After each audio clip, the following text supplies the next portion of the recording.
I had another water disaster involving some camera equipment. There was about an inch of water in this drawer.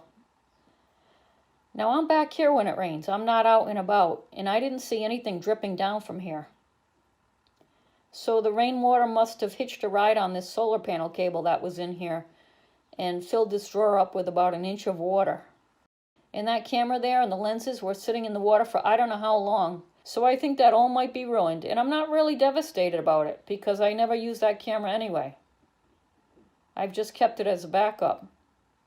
Dealing with lenses is a pain. Ugh, moisture in there.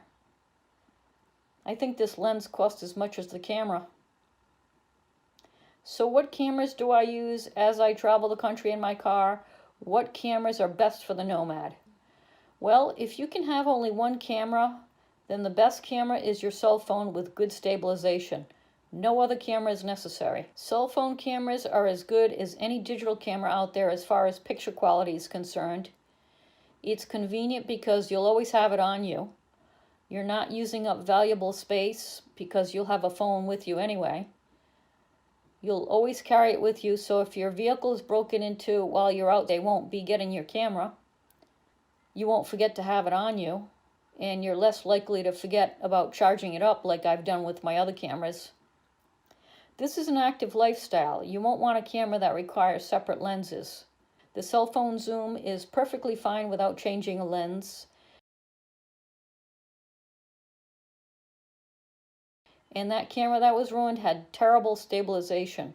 It's meant to be put on a tripod and not moving around. The footage would be very shaky otherwise. It's really just meant for still photos, actually. And the most important consideration is the stabilization. I watch a YouTuber who said to a salesman, "I want the cell phone with the best camera." And he ended up with a camera that captures every hair on his dog's body, but the stabilization is terrible, and all of his video is shaky. It's hard to watch. Being a nomad is an active lifestyle, so you want video that's smooth while you're moving. I was very impressed when I saw the video of me chasing Forrest Gump in Savannah. I was jogging, and that video was nice and smooth. That's what you want. And that was taken with an iPhone 8 Plus. I also have a GoPro, but it's not necessary if your budget is tight. I had to use a gimbal to keep this GoPro 6 stable, which is an extra thing to charge up and carry around. One big reason to justify buying a camera like the GoPro, or maybe a cheaper knockoff version of the GoPro, is to put it on your dashboard for driving footage. I cringe when I see some Nomad YouTubers I watch obviously holding the camera as they drive. It's not the safest thing to do. If you want road footage, go ahead and buy a GoPro type camera.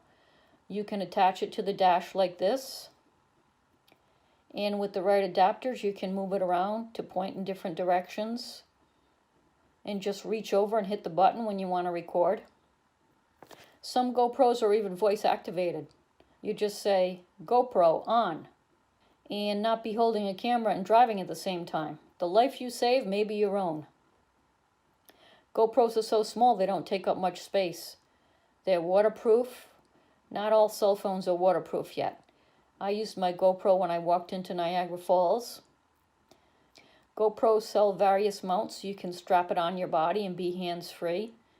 When I rode around on an ATV in Oregon, I had a GoPro strapped to my torso. But I had to use a gimbal with the GoPro to get smooth footage, for example, when I was on Driftwood Beach. Now the newest GoPro 7 has such good stabilization that a gimbal isn't necessary anymore for smooth footage. So I went ahead and got one. Because a gimbal is kind of a pain.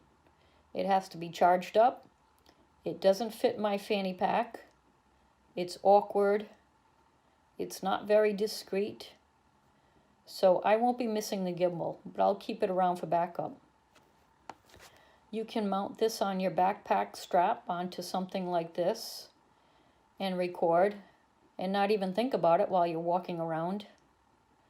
There are a million different GoPro mounts for every occasion, so you can always be hands-free if you need to be. And because GoPros aren't good in low-light situations, I use my iPhone to film at night. For example, the ghost tour in Savannah was all shot with the iPhone. So the GoPro and the cell phone complement each other well. One is waterproof, and the other is better in low light. The GoPro is so small that you can take it with you wherever you go if you're afraid it'll get stolen out of your car. But I wouldn't get an extra digital camera, definitely not a DSLR that requires different lenses. You don't need more than a cell phone with good stabilization like the newest iPhones. And if you want an extra camera and you have the money, get a GoPro type camera. This was $370, but there are much cheaper versions of the GoPro on Amazon. To edit what I film, I use Premiere Elements.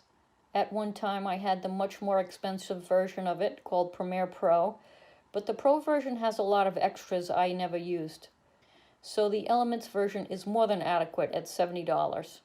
Even that isn't necessary. There are plenty of free editing programs out there. So if you want to keep your costs down to the minimum, then just use your cell phone and edit with some free software. That's all you really need if you're living in a vehicle and you want to document your travels. So I tried this out and I can't believe it, but it still works. Even all the lenses still work. It's a miracle. So I'll still be traveling with this camera, even though I'll probably never use it.